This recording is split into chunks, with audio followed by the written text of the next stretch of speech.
झारखंड की पारसनाथ पहाड़ी को इको जोन पर्यटन स्थल के रूप में नोटिफाई किए जाने पर देश भर में जैन समुदाय के विरोध लगातार जारी है। गौरतलब है कि राज्य सरकार के मुताबिक सम्मिलित शिखर के रूप में विख्यात पारसनाथ को केंद्रीय वन, पर्यावरण और जलवायु परिवर्तन मंत्रालय ने अगस्त 2019 में ही सेंसिटिव जोन के रूप में अधिसूचित किया है। ऐसे क्षेत्र में वन एवं पर्यावरण को नुकसान पहुंचाने वाले किसी भी संरचना का निर्माण नहीं हो सकता, लेकिन इसको पर्यटन स्थल राज्य सरकार ने घोषित कर दिया है। ऐसे में पर्यटन स्थल के रूप में नोटिफाई करने के बाद मामले ने तूल पकड़ लिया है और जैन समुदाय सड़कों पर उतर गए हैं। फिलहाल इस मामले की गंभीरता को देखते हुए राज्य सरकार फूंक फूंक कर कदम रख रही है। वैसे अब तक इस मामले में पिछले 10 दिनों में देश के 2 दर्जन से भी ज़्यादा शहरों में सरकार के इस फैसले के विरोध में प्रदर्शन हुए हैं। पारसनाथ पहाड़ी दुनिया भर के जैन धर्मावलंबियों के बीच सर्वोच्च तीर्थ सम्मिलित शिखर के रूप में विख्यात है। जैनियों के 24 में से 20 तीर्थंकरों की निर्माण भूमि होने से यह उनके लिए पूज्य क्षेत्र है। जैन समाज का कहना है कि पर्यटन स्थल घोषित होने से इस पूज्य स्थल की पवित्रता भंग होगी, मांस भक्षण और मदिरापान जैसे अनैतिक गतिविधियां बढ़ेंगी। वैसे इसी बीच पर्यटन स्थल के रूप में विकसित किए जाने के प्रस्ताव के बीच गिरिडीह डीसी नमन प्रियस लकड़ा ने पारसनाथ विकास प्राधिकरण की उच्च स्तरीय बैठक की।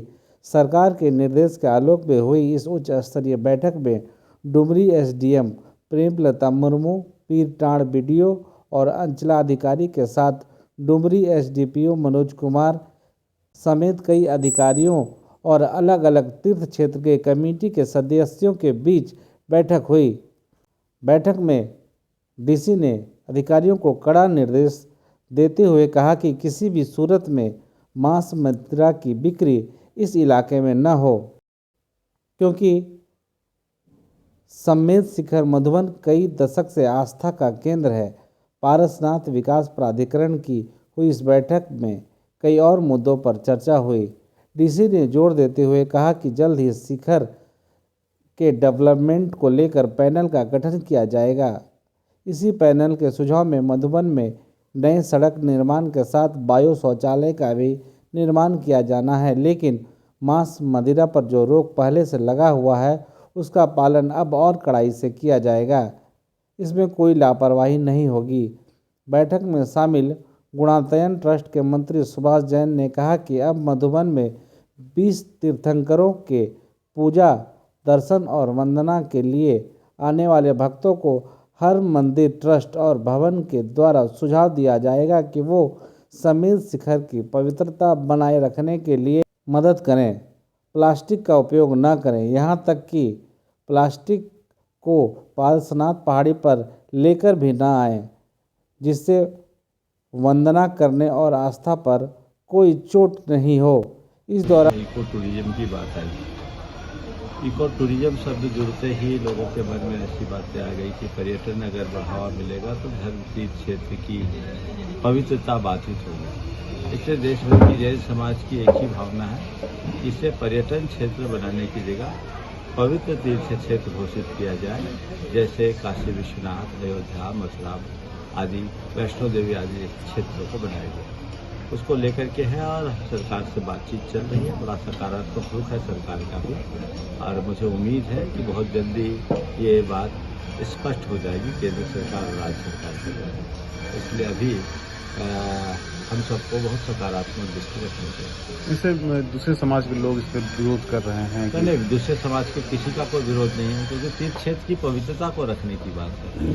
पर्यटन से बाधा है, पर्यटन में मौज मस्ती की बात आ जाती है, और ये धार्मिक तीर्थ क्षेत्र है, यहाँ लोग पवित्र भाव से यहाँ किसी समाज से किसी का कोई विरोध नहीं, बाकी सर्व समाज इस मुहिम में साथ है। कल महाराष्ट्र में भी हाँ। और इंदौर में भी, मुंबई में पूरे देश बारी में। बारी करके जो जैन समाज है वो अपने व्यवसाय प्रतिष्ठान को बंद वहाँ पे रिस्ट्रिक्शंस जो अब लगाते आए हैं अब तक मांस मदिरा का सेवन से संबंधित, उसको हम लोग किस तरह से एनफोर्स कर सकते हैं ऐसे रिस्ट्रिक्शंस, और किसी भी तरह के वहाँ पे एंटी सोशल एक्टिविटीज़ ना हो, उनसे संबंधित भी हम लोगों ने एक कार्य योजना बनाई है।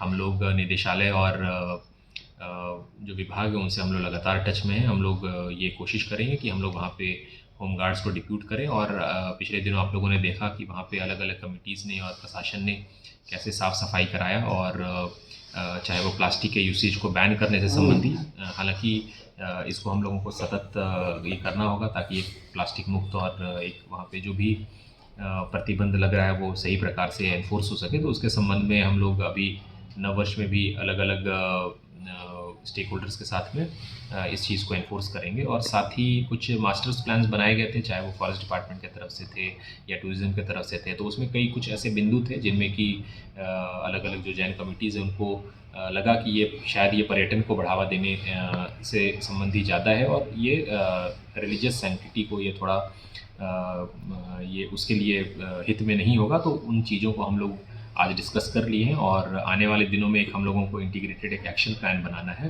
वहाँ के जो भी रिलीजियस एक्टिविटीज़ हैं उनको फैसिलिटेट करने के लिए, उनको सपोर्ट करने के लिए। तो हम लोग इस परिप्रेक्ष्य में ही आगे काम करेंगे। और चूँकि अभी हम लोगों ने एक काफ़ी अच्छा एक बहुत ही सामंजस्य समन्वय के साथ में सभी बातों को हम लोगों ने ये रखा। तो हम लोग आप लोगों के माध्यम से भी लोगों को ये बताना चाहेंगे कि हम लोगों के देश भर में अलग अलग जितने भी प्रोटेस्ट हो रहे हैं, अब हम लोग आज चूँकि बैठक हो गई है और विभिन्न पहलू हम लोग इसको एक पॉइंट वाइज आप लोगों के साथ भी शेयर करेंगे जो कि यहाँ पे डिस्कशन हुआ है। और मुझे आशा है कि जो भी भ्रांतियाँ जो सोशल मीडिया के द्वारा या अन्य माध्यमों से लोगों के बीच में जा रही है और सही जानकारी संभवतः नहीं जा पा रही है, वो क्लियर हो जाए। और दूसरा चीज़ जो भी रिलीजियस पॉइंट ऑफ व्यू से हम लोग कैसे वहाँ पे उसको सपोर्ट कर सकते हैं और फैसिलिटेट कर सकते हैं, उसके संबंध में जो आज निर्णय लिया गया और काफ़ी यूनानिमसली लिया गया, एक साथ एक मत होकर लिया गया, तो उसको भी हम लोग आप लोगों के पास में बिंदुवार ये देंगे। और मुझे आशा है कि जो एक मिसकम्युनिकेशन हुआ है वो ब्रिज हो जाएगा, वो कम्युनिकेशन गैप।